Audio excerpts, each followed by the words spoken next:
And Democratic Congresswoman Karen Bass of California chairs the Congressional Black Caucus, and her district borders the Santa Monica area and joins me now. Congresswoman, thank you very much. Obviously, our thoughts are with all of the constituents in your area and those who have suffered from vandalism and those who are protesting against this horrendous killing that we've seen in Minnesota. We're going to be hearing from the Minnesota governor shortly. Tell me about the Black Caucus. You've been in touch with your colleagues. You're going to have a virtual meeting later in the day. What legislatively can be done? What can you as a leader be doing, and what are your colleagues saying? So absolutely, we're having an emergency meeting of the Black Caucus in the next couple of hours to lay out our strategy, and it'll be a threefold strategy. One, it's very important that we are visible, that the communities understand that the Congressional Black Caucus is fighting on their behalf. Many members of the caucus have been fighting on this issue for so long. We are going to have a legislative agenda, and then we're also going to have an agenda of collaboration. We want to build the broadest support possible across the country to ensure passage of transformative legislation. What needs to happen is very clear. There needs to be a way to hold police officers and police departments accountable. For example, in many states, a police officer only has to say that they were in fear of their life, and that's why they shot and killed someone. You know, we have seen it on videotape where officers have fired at people who were running away and shot and killed them in their back, and because they were able to say they were afraid, they got off.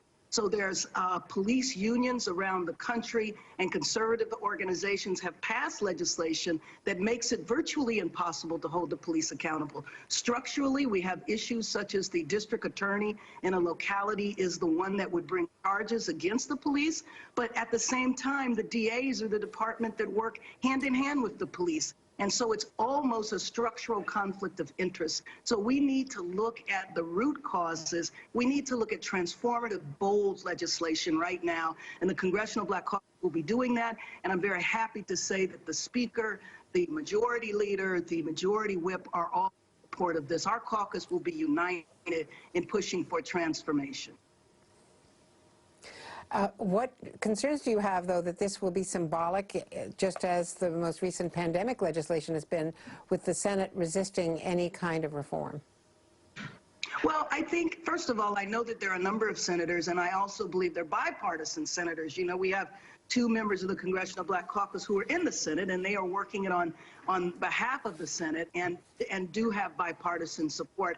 I'm just hoping that my colleagues on either side of the aisle understand the significance of this moment in our nation's history. How many times do we have to watch people murdered, executed on video? How many times does that have to happen? I will tell you that I have been inspired by the protests, but I've also been very saddened and frankly angry at the violence that some protesters have had. I will question whether they were really protesters or whether they were there for another agenda. I have seen videotape of people spray painting Black Lives Matter, and African Americans coming to those people, telling them, why are you doing this? You're not African American. You're not doing it on our behalf. So I suspect that we need to look at the violence that is happening, but that has nothing to do with our need to hold police officers and police departments accountable. Congresswoman Karen Bass, the chair of the Black Caucus, thank you so much.